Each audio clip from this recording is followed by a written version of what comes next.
Hi, this is Sherry.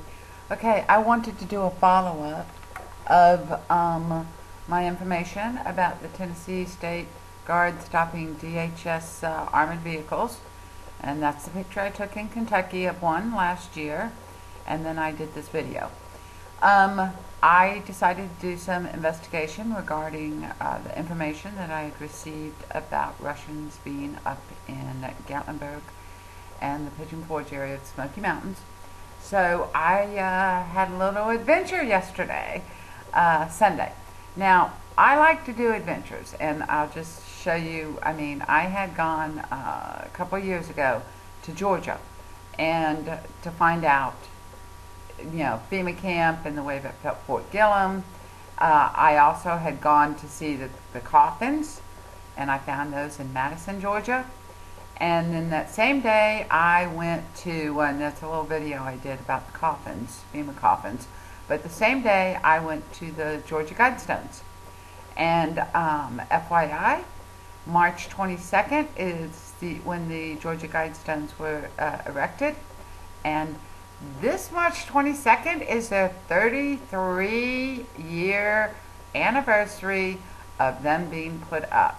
And we know what 33 means in Masonic.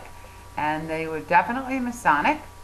And anyway, so that's I wanted to bring that to your attention since it is the 33 year. So yesterday I went to let me just say, 3 days ago, it was Friday, I was driving along the highway and in Knoxville, and I came across this shipment. It was obviously a military shipment. I took these pictures and I did some searches, and I found what PMA 251 means, and I wrote about it over the weekend.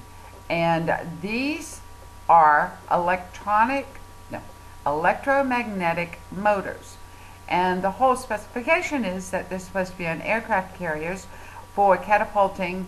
And here's this diagram, and here they are here in the way of more information, and I have all this written out, and for catapulting and arresting of the airplanes.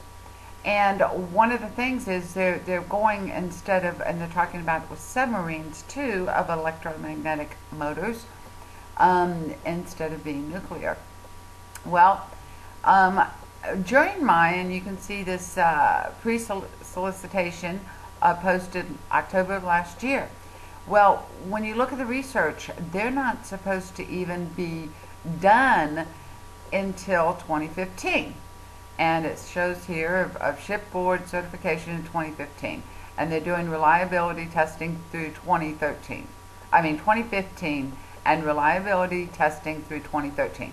Well, what was that shipment if they're not supposed to be done until 2015?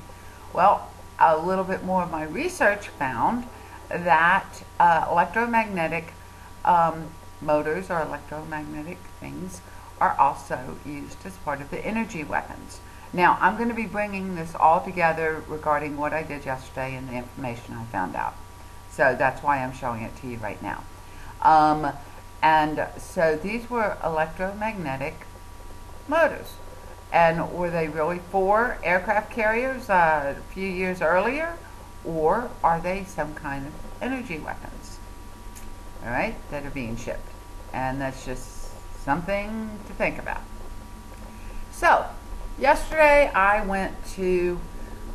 drove to Gatlinburg, Pigeon Forge, Townsend, all part of North Tennessee, and right there at the mountains, to find out if Russians are really around there, and just get any information I could. Well, I found out more information than I expected. First of all, I talked to someone regarding the Russians.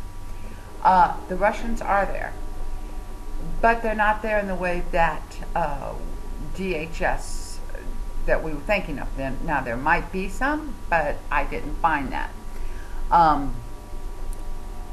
yesterday.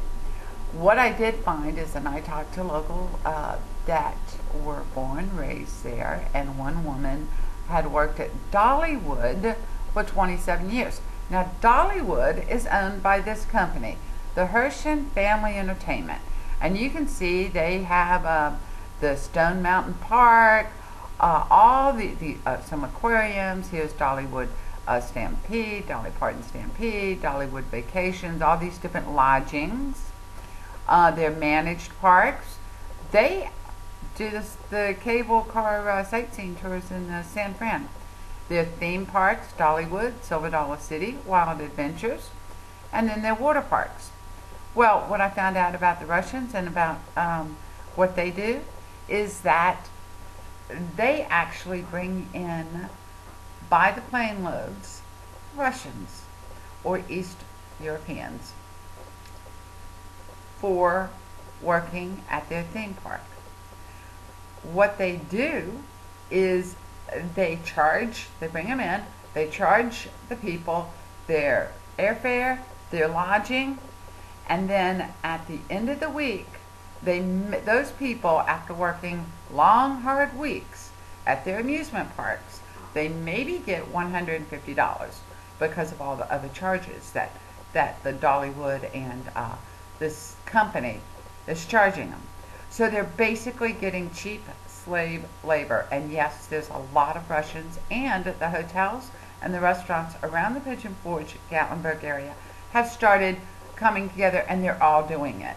And so what that means is this country is not just shipping our jobs overseas and doing our manufacturing overseas, they're also shipping in cheap slave labor to jobs that we, the U.S. citizens, should be getting. Look at our high unemployment because there's no jobs out there. Well, our jobs are actually being shipped in by these companies.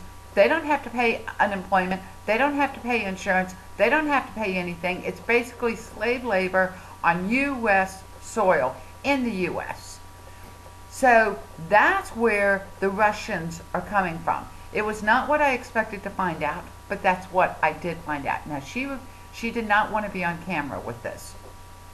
The second that person that I came across too, and this is the most astounding, shocking information, is as during my travels yesterday, I saw a military vehicle on a truck.